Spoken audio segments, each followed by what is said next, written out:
Ô, Zander, nessa saga, poxa, você chegou agora, secretário da Cultura, mas você tem toda uma história, né? Eu fiquei curioso para saber a respeito disso, assim, você é corredor, É, piloto, né? Campeão, é. pentacampeão, o único pentacampeão. Isso, da história do automobilismo goiano. Tem um título brasileiro de Conta um automobilismo. pouco pra gente sobre isso, É. assim. Na verdade, assim, eu sou um filho, né? Minha mãe e meu pai nos teve, nós somos 4 irmãos, e nós perdemos meu pai muito cedo. Eu perdi meu pai, eu tinha 9 anos, e quando eu perdi meu pai, minha mãe com 36, meu pai morreu com 39, nós já não... Lá em Umas. Em Anicuns. Anicuns. Nós somos de Anicuns, mas nós já tínhamos mudado aqui para Goiânia, né? E minha mãe professora, trabalhando 3 períodos, né? Das 7 às 11, da 1 às 5, das 7 às 11 da noite como professora. Nós perdemos o meu pai, mas nós já não tínhamos. Meu pai era viciado em álcool, e sei lá se era drogas também, na época a gente era criança. E minha mãe foi muito guerreira, assim, muito inteligente, porque minha mãe, eu com 9 anos, um irmão com 7, outro irmão com 12 e uma irmã com 15 na época. Ela pegou eu e o meu irmão de 12 e colocou para jogar. Nós estudávamos das 7 às 11h30 da manhã, almoçávamos lá na escola, ali em Campinas, no bairro Rodoviário, pegava a bicicleta e ia para o Atlético treinar. Então eu fiquei dos 9 aos 23 anos jogando futebol e depois virei jogador de futebol profissional, né? Olha só. Muito tempo, né? Passei a minha infância e juventude lá, eu e meu irmão. Jogou aonde? Aqui? Joguei Jogou no pelo Atlético mesmo? joguei um morava ano no pelo clube? Vila. Não, eu morava aqui em Goiânia mesmo, né? Já. Porque tem, né? Tem, algumas pessoas até que hoje moram, tem, né? Lá, né, tem o alojamento dos atletas. Hoje a categoria de base é muito bem tratada. Na época não tinha essa concepção de bom tratamento, né? Na época era tudo muito rústico e o Atlético na época também não oferecia condições para que a gente pudesse fazer isso. Mas eu devo, né, a minha vida, tanto que depois de vereador voltei, procurei o presidente do Atlético, falei, olha, vocês me ajudaram no meu crescimento, porque os meus amigos de infância ou morreram ou estão presos. Uhum. Né, porque Imagina. seguiram um caminho diferente do que eu segui no esporte. E aí quando virei vereador, bom, e aí depois parei de jogar futebol, eu sempre gostei muito de esporte, fui mexer com automobilismo, virei um profissional do automobilismo, né?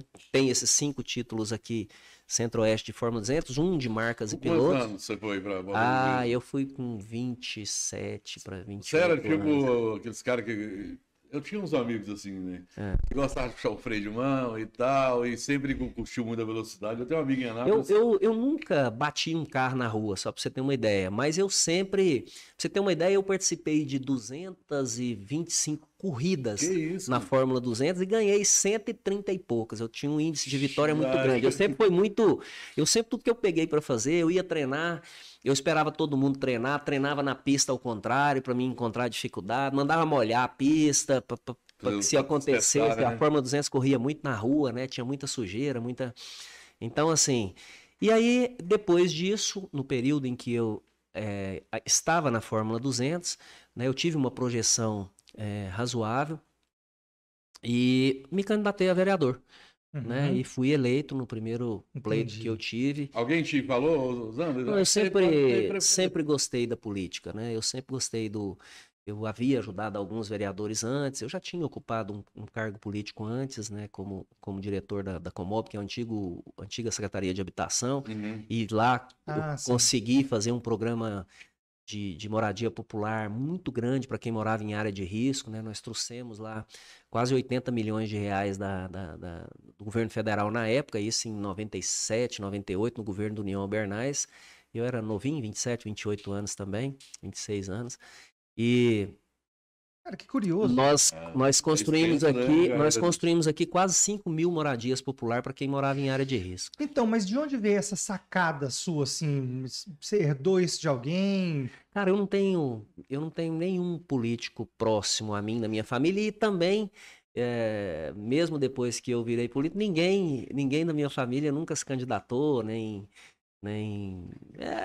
eu acho que é uma missão mesmo, né? Eu sempre gostei muito de gente, eu sempre fui um cara muito, né? Sempre, modéstia à parte, sempre tive liderança. Eu nos clubes que eu jogava, nas categorias de base que eu participava, eu sempre tinha liderança. Eu me preocupava se o cara Se o clube levava laranja, se não dava para todo mundo, um não podia comer o bagaço do outro, a gente tinha que cortar no meio. Eu sempre fui um cara que gostei muito das ações sociais. Dentro, né? Ninguém se programa para isso, não. Então, e achei a ferramenta. Um dia eu falei, ó, já tinha ajudado algumas pessoas com êxito, as pessoas, né, haviam virado vereador. E aconteceu uma passagem um dia que nós tínhamos uma senhora, e lembro o nome dela, chamava Dona Hermesinda, que morava lá no setor Pedro Ludovic, e eu fui eleito, um vereador que eu ajudei foi eleito, chegou lá, ele estava lá e não quis atendê-la, e ela ajudou muito. E eu, a partir daquele dia, falei, isso foi em 2004, falei, o dia que eu der conta de virar vereador, eu volto aqui na Câmara. Né? E avisei ele, falou, você tinha que ter atendido a ela para falar não, né? Não, eu tô cansado. Então, enfim, eu tô saindo, tô me demitindo e vou cuidar das minhas coisas, né? E passou 2008, quando foi 2008, eu falei, olha, eu dou conta de ser candidato na próxima eleição, vou me preparar financeiramente, a gente sabe que não existe milagre, né? Você tem que ter um mínimo de estrutura, porque senão você bate na trave e não ganha. Me preparei, vendi carro, na época eu tinha caminhonete, o que eu tinha... Apostou mesmo. Apostei, não é muito difícil. E tive êxito, e graças a Deus, assim, fiz um mandato de porta aberta, fiz 2 mandatos de porta aberta, aliás, sem portas, né? Eu cheguei e arranquei as portas do meu gabinete em virtude desse evento que aconteceu, né?